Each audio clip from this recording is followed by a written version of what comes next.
Meron na pong belta, ito pong si VP Sara Duterte sa mga personalidad na kung saan ay sila po ay nanawagan na mag-inhibit yung mga senador na sinasabing di umano'y lantarang pumapanig sa kampo ni VP Sara Duterte. At isa nga ho yan, sa mga pinag-uusapan ngayon ay ito hong, di ba, sina Senator Amy Marcos at Senador Robin Padilla na kung saan ay kasama po siya, ni VP Sara Duterte sa mga biyahe, kasama noon nakaraan sa The Hague, Netherlands at din po sa Malaysia.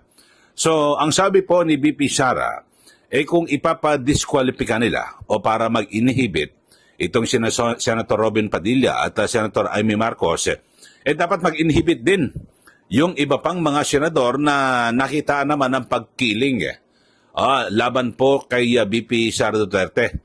Na kung saan talagang idinidiin nila at parang pinalalabas na makakonvict o may sala ito pong si VP Sara. Kung ganyan baka maubos yung mga senador at tuluyan na mawala ng quorum. So ito ang belt lang ni VP Sara, mga kababayan. At kung sabagay, may punto si VP.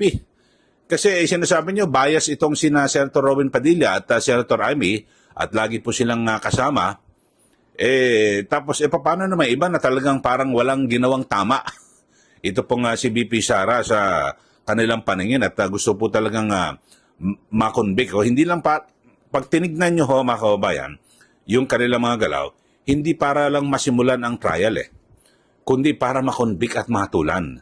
So parang ganun ang misyon na talagang alam nyo sa paglilitis, dapat kung patas wala kang wala kang sasabihin na yan makukonvict yan o hindi. At sa katotohanan, mga kababayan, ito sa impeachment, numbers game po yan at ito may kasamang talagang politika po ito Bakit to? Yung mismong mga senador at magsisilbing hukom, mga politiko. Siyempre yung mga politiko natin, depende sa kanilang kakampihan at yung iba naman, kung minsan hindi lang humerito ng kaso ang kanilang tinitingnan pati na rin yung kanila magiging kinabukasan sa politika, di po ba? Pero ito, pakinggan natin yung pahayag ni VP Sara Duterte bilang buwelta.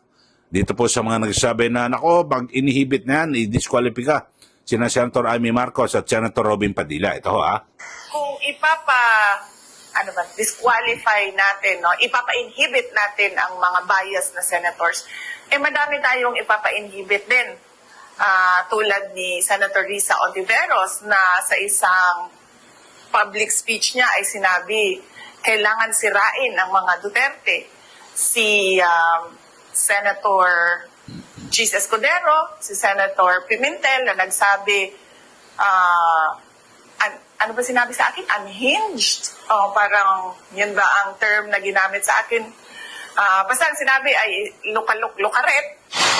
Natagap na raw ng... Okay, so yun mga kababayan, ang belta ni VP Sara Duterte. Alam niyo di ba, may mga nanawagan at tulad ng di umano'y constitutionalist, yung mga legal expert at yung isa dyan na isa sa mga framers o bumalangkas bumuo ng 1987 Constitution, ito po si Atty. Christian Monsod, kanyang kini-question yung integridad ng mga senador na kung saan ay pumapanig dito po kay VP Sara Duterte.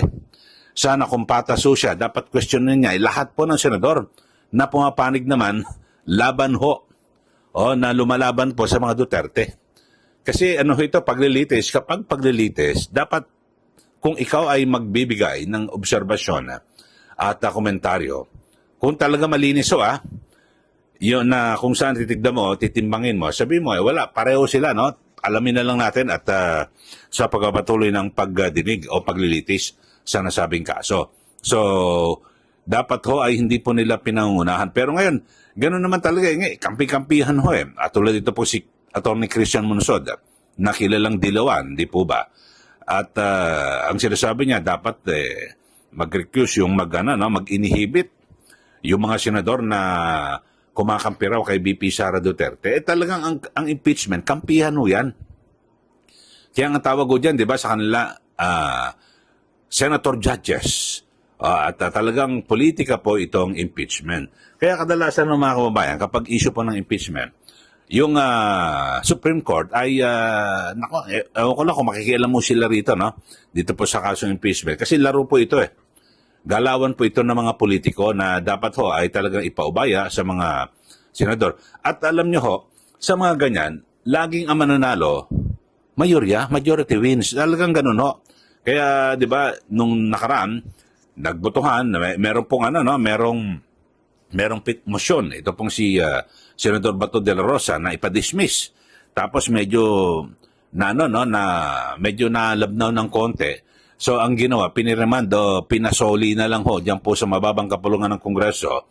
Ito nga impeachment complaint para tiyakin na wala po silang nalabag sa ating saligang batas. Ang binabanggit naman ho, magkaroon lang ng sertifikasyon o patotoo na talagang wala po silang nilabag na batas kasi 4 po na impeachment complaints ang pumasok po diyan po sa Kamara. Tapos yung isa lang ho ang kanilang itinuloy, yung pang-4 at yan nga po yung nilagdaan ng mahigit 200 mga kongresista at yun ho na ipadala sa Senado. Yung pagkakalagda ho nila, yung iba naging mitya yan para hindi sila manalo sa eleksyon, no? Yung ilang mga kongresista. So, yun ho mga kababayan. At, kung tama ho, no? Ang sabi po ni VP Sara, kung pag-uusapan natin yung issue po ng pagiging bias, sinisilip nyo itong si Senator Amy at Senator Robin. Yung mga yung mga bias din na talagang halatang-halata mo na gusto kong i-convict at talagang kinakalaban ang mga Duterte, di rin, no? Mag-inhibit din. Binanggit niya ho, ito pong si Senator Risa Ontiveros, alam niyo naman ho, talagang nakikipagbalitaktakan ho dyan siya sa Senado at kasabay po ni Senator Coco Pimentel bilang nasa kampo po sila ng minorya. At ito pong si Senate President Chis Escudero, kasi di ba, lantarang sinasabi niya na ayaw niya kay VP Sara, pero hindi niya naman daw kaaway. So, yun ho, mga kababayan, kung nagbibilangan ho, at yung sinasabi mong bias, parang mauubos ho yung ating mga senador. Kasi lahat naman po sila bias di ba? Kahit sa media, sabi mo, bias ka. Kasi depende ho sa direksyon na gusto ho ng taga-media. Alam ba, ito, komentaryo ka. Kung yung nasagasaan mo, sasabihin ako, bias ka. Kasi yung nagsabi ng ganun na bias, kakampi rin sa kabila. Ganyan din mga politiko. Di po ba? Alam ba, yung media, nagkukomentaryo ka. Pero ang i-discuss katulad ho natin, dinidiscuss natin yung katotohanan, siyempre yun lang. Tapos sasabihin ng mga iba, ng mga panigo, alam ba ngayon, sinasabi ko, tama si VP Sara, yung mga laban ho kay VP Sara, sabihin ako, bias ka. Ganun naman ho, mga kababayan. Kanya-kanyang pananaw po ito. Kaya gayon din po sa mga senador, mga kababayan, na kung saan, di naman kapartido talaga ni VP Sara, pero siyempre, ang kilala talaga na kadikit ho dyan, hindi mo naman maiiwasan lalo na yung mga taga Mindanao. Ito pong Senador Bato de la Rosa at Senador Bongo at siyempre ito pong si Senador Robin Padilla na kung saan talagang sila po ay presidente ng PDP. At siyempre si Senator Amy Marcos na kanyang pinatunayan. Kasi noong bago mag-eleksyon, nang siya po ay kumalas sa alyansa, ay, di ba, lumipat ho siya, talagang tumodo na ho siya. Kasi nung nakaraan, sabi, nako, yan, 50-50, namamangkas sa dalawang ilog. Ang ginawa po ni Senator Amy, talagang siya po ay pumanig na sa mga Duterte. Di po ba? Kaya naman, siya po ay nindorso ni VP Sara Duterte at maaaring malaki ang naitulong ho nito sa kanyang pagkapanalo sa eleksyon. So, yun po, at ang sabi nga ho, talagang magkaibigan Biruin nyo, kapatid niya ho ang nakaupong presidente, kanyang binabatikos, di po ba? So, ganun po talaga sa politika. Kaya yung mga nanawagan ho dyan, may mga sinasabing legal expert na nanawagan at kanilang tinutuligsa, binabatikos at kung ano-ano ang sinasabi sa mga senador, manahimik na ho kayo. Kung talagang sa totoo ho kayo, at gusto nyo hong may mapuntahan ito pong impeachment trial, hindi ho yan ang issue ng yung sasabihin yung bias o anuman.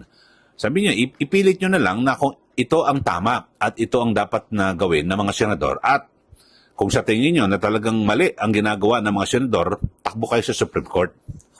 Yun lang naman ho ang paraan. Hindi yung puro dakdak na, di ba, papa-interview na gito. Nako, yung mga senador na yan Yung senado na yan ay mali ang ginagawa. Dito sa impeachment, walang ganitong sa batas na i-dismiss o kung ano man, di po ba? May nagsalita na ho sasabihin na, naku, wala rin dapat na, na karapatan ng mga senador na ibalik pa sa mababang kapulungan ng Kongreso. Paano ho yan? May nagsalita na ho Ito, dalawang retired Supreme Court Justice. Itong si Justice Ascuna. At maging si Justice Antonio Carpio, na kilalang, alam nyo naman, medyo anti-Duterte ho yan. At sabihin natin, parang siya po'y kumikiling sa mga dilawan.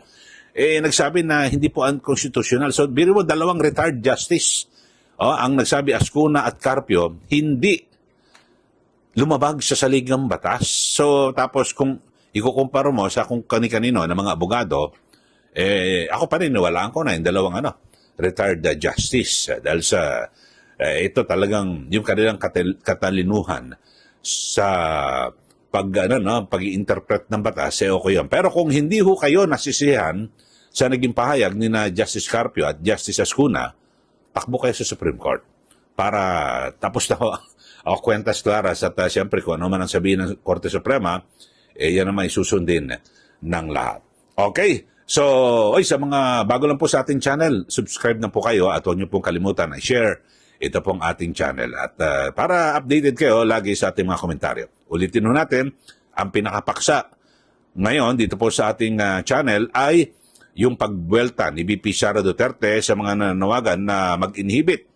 Ito po si Senator Marcos at Senator Padilla. Pero sabi niya, hindi, mag-inhibit ka rin. Senator Risa Antaveras, Senator Coco Pimentel at SP Cheese. Yung mga nakikitaan din ng pagkabayas laban po sa mga Duterte. Okay, maraming salamat muli. Ito po si Kaeli. Magandang araw po sa ating lahat.